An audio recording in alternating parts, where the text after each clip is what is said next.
Hey there, it's the Camel again, and welcome back to our coaster. It's just to explain a little bit what this series is about, because I think there are still people joining new every now and then, and so I'm just going to explain that one. So if you haven't seen the first 3 episodes of this, where we actually built the Steel Hydra, you could check them out right now. I will put down a link into the description. But now I'm just going to do a little bit of explanation again. This series is about building a coaster upon your opinion, so the opinion of my viewers. What I'm going to do basically is in the first of each 3 episodes, for each coaster type I'll be doing 3 episodes, and for every first episode of those 3, I'm going to provide you with a layout I came up with after a little bit of research, a little bit of getting an idea what I want to do, and in the end with the result I made. So you will always get like this little time-lapse video of me building it with a little bit of explanation, and later on we will have a little bit of a real-time section where I am going to explain a little bit more about the layout, about different things, why those things are how they are, and what I thought about them, and in general just a few information about this. So basically this is down to the reason that I want to go more into coasters, and that I just figured that the best topic with you guys to talk about seems to be coasters in general. So like I can do building stuff, but it feels like since I do a lot of stuff regarding buildings and architecture in general, it seems that people do not have to talk too much about it, about what I did there. But with coasters, I'm kind of a noob. Well, I might not be a noob yet because I just learned a little bit, but I'm still not the best at coaster building, and I always want to improve, and I do improve by just getting input from all of you, and there are a few people out there within our followers as well, who are pretty great and great enthusiasts and nerds, to be honest, regarding coaster building in general. And so why not take those ideas and take their knowledge to improve myself? And I think with the Steel Hydra, where I did the major mistake at the beginning, we kind of did a good job, and I feel like people seem to like actually the final result of the Steel Hydra, which you can see now in the background, just moving along. If you, as I said, want to check that out, you should go into the description and see that one before going on with this one. But now we are going to the first voted coaster type, which I voted on Twitter before I even started the first episode, so don't worry. All of your suggestions within the episodes 1 to 3 with the Steel Hydra will be taken into account for the next coaster after the invert. So after this kind of little explanation, I just go into what we are going to build in this episode. It's a B&M styled inverted coaster. I was kind of figuring if we want to go with the 2-seated or the 4-seated one. I wanted to go with the 2-seated, to be honest, because until today I only built the 4-seated one, and it's not true. I just think I once built this 2-seated one, but I thought, because I do like the coaster car more of those 4-seated ones, and I suggest, I think they are more common, like the B&M inverts are mostly like 4-seated cars, but don't get me on that one. I just didn't look that up. It's just a feeling, I think, but I think I must be true on this.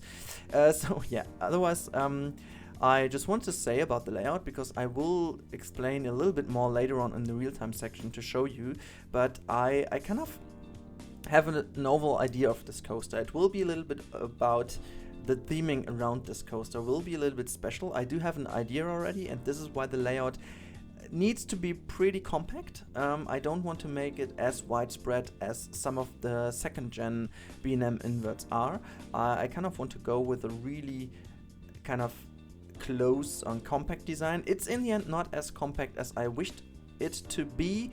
That's basically because I kind of wanted to have it smooth and going along the track pretty smoothly, because it's the first section of the coaster before the second drop, or bigger drop I must say, is pretty intense. It's pretty fast, to be honest.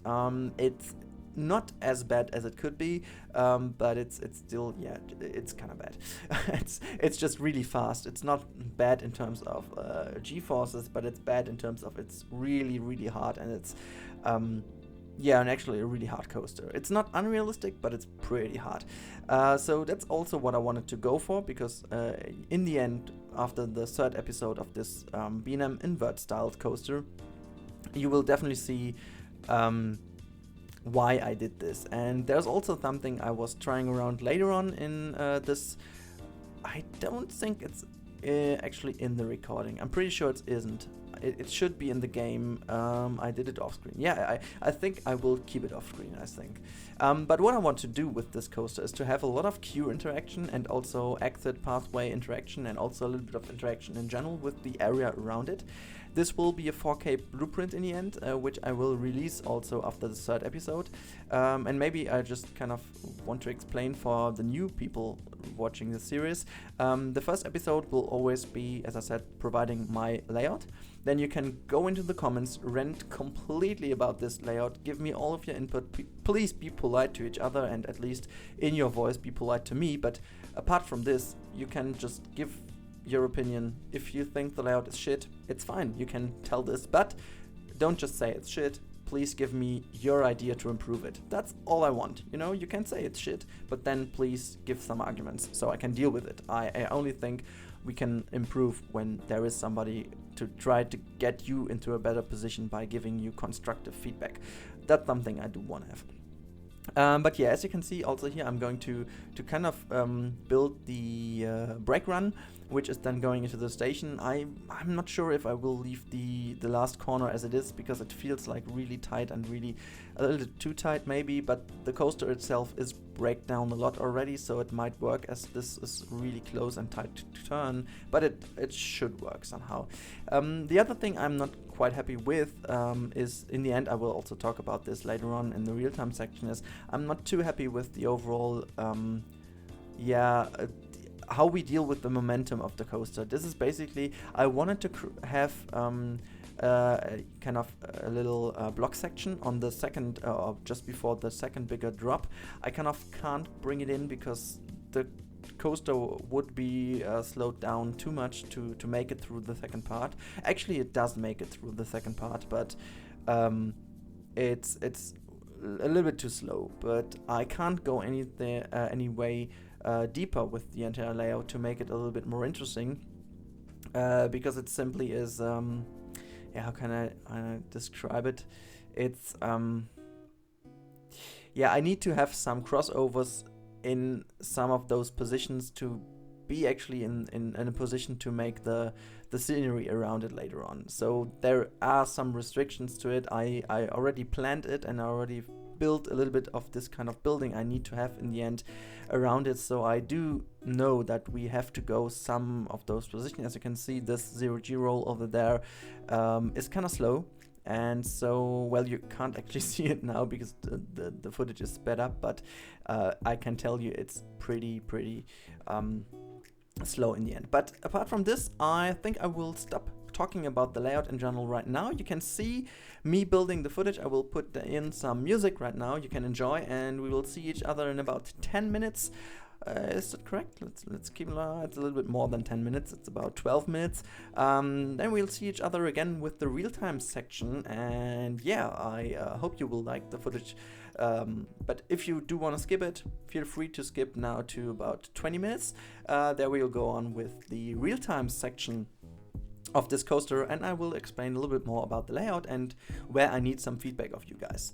So see ya then in a few minutes.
Yeah, guys, there we are back with the, as I said, final layout, and with the real-time section of this. I will just quickly get it into test so that we can see it moving. So here you can see the actual values of the coaster right now. To be honest, I'm kind of, yeah, I actually don't know how this game works, because it's feeling pretty awkward why this coaster should have like these values, as you can see later on. It's kind of, it keeps being in really strong and intensive elements, and it still has so low excitement rates. It's pretty damn strange. But anyway, let's start with the coaster itself, and I will talk about this a little bit more in detail, what I wanted to do there. So first element we do have over here is like this 0G roll, which is not exactly shaped like one at the moment. I will have a little bit of shaping to do. Then it goes down into a really easy section with a right hand turn, left hand turn, going into something kind of like a helix going upside down. Sorry, it's going upwards, which I'm not entirely happy with. So if you do have suggestions which we could, yeah, like how we can get a better transition between this and this area, we can use this area over here. I'm not too happy with it. I tried to go in with kind of a half loop over here, but yeah, I'm not too happy with how that turned out.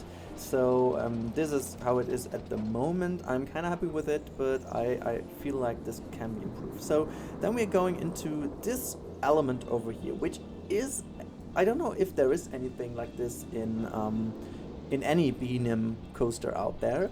It's kind of this non-inverted loop. I kind of saw this element, which I found is pretty interesting, to be honest, and I kind of wanted to try to do it with an inverted coaster, and I think it worked out pretty well. I'm not too happy with the shaping of it, but looking at some comparison images from an actual non-inverted loop, I'm pretty happy with how it turned out. So it could be a little bit different shape on the top of it, but as I've seen by now, I didn't see an inverted coaster doing it, so I just have a comparison picture of a normal steel coaster, which actually does fit this kind of layout, but or this shape, but it's not as, yeah, as it would be for an inverted coaster. I'm not too sure about it. If there is any, you can tell me and I will check it out then, but I think there is actually none right now. I'm not too sure about it.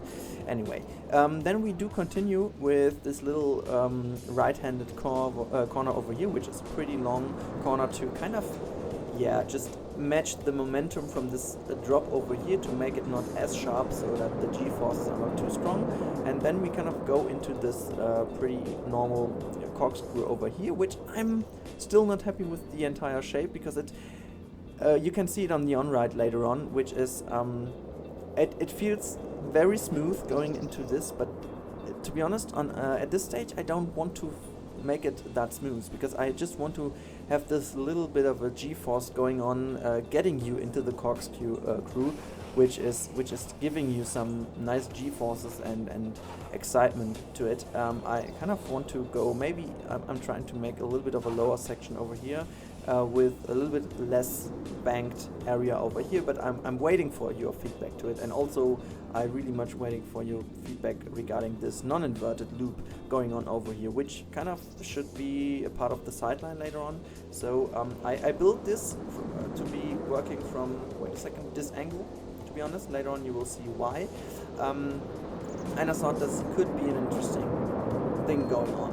But yeah, for now I don't know if that works or not, but yeah, you will see. We will also move this coaster a little bit to the left. I will also give you a little bit of information what will happen with the entire park, by the way. But anyway, so let's wait. I will just quickly, I will also have to change the timing of those coasters, and I also try to get in on this. Maybe let's pause it for a second. As I said already in the time-lapse part of this video, I wanted to bring in a little block section over here, The problem though is that this block section over here, as long as it works only as kind of a little detection point so that this coaster doesn't wait for the entire time, it's fine. But later on, when we do have guests on the coaster and the guests will need too long to get into the coaster and out of the coaster, so that this coaster will have to wait over here, we will have a problem going into the last part of it, because it won't make, well, it will make all the elements, but as you can see here, the highest point of this one is even higher than this area over here. So the release speed of the block section is not as good enough, or not fast enough to make the coaster actually do this loop. And well, it makes it do this loop, that's not the problem, but it is a little bit too slow for the last part of the coaster, which I actually don't like. So maybe I'm going to try to lower the entire thing a little bit down, which would actually also fit my idea of the entire coaster, but it will give me a little bit of a struggle for the entire build later on. But I will have to check that out. You can give me some feedback on this. Maybe you do have another idea. And I also don't want to raise up this whole area a little bit more, because it makes the entire thing a little bit too high, I feel, and also makes this zero G roll over here a little bit too, it's more or less like an inline twist. Well, not actually, it's more a zero G roll, I guess. But anyways, so it makes this one a little bit too slow. But let's move the coaster a little bit further so I can show you the last element we have, or maybe the second last special element of the coaster. So I grabbed like the best elements I do know from inverted coasters from B&M and tried to mix them up in this layout. So there we go. This is actually working like an inline twist, but with the little exit, which normally it would go straight up and turn straight on again, but I kind of make to go this in this little drop over here, which then goes into this crazy overbank turn over here, and then in the last part, which is a pretty common and classic B&M like last part of the coaster, gently curving to the end of the coaster kind of thing. I think one of the only coasters that actually have now like really no last gentle part of B&M is like Black Mamba and Phantasialand, I guess. This one is going straight into the station and to the brake run after, I guess, the last really crazy winding curves into the station, and I just wanted to have like a little bit of a gentle end to it. And I think this is also maybe the part where we do lose the most of the excitement of this coaster. But yeah, I think this should be enough for the talk. Let's jump into the coaster and give you a little bit of non-ride, and therefore we have to wait until this coaster hits this last block section. So this will happen in a few seconds. As I said, I will change that as well, but for now it should be fine. Oh wait, I just will raise up the volume of the coaster so you can hear it even better. Oh wait, did I just masterful soundtrack, sound effects? There we go. That's fine. I think that should be it. So that's because I just noticed that in the last episodes the sound of the coaster was a little bit too low, so I should go in and make this even better. So wait until the there the hut is already gone. So where are we? Oh, I don't have. I'm always, if I'm going to do recordings and POVs, I'm always waiting to my recording to start, and then I hit play, but I don't need to start recording right now. So I think just hitting play will make us start this coaster in a second. The problem though is that this coaster is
space.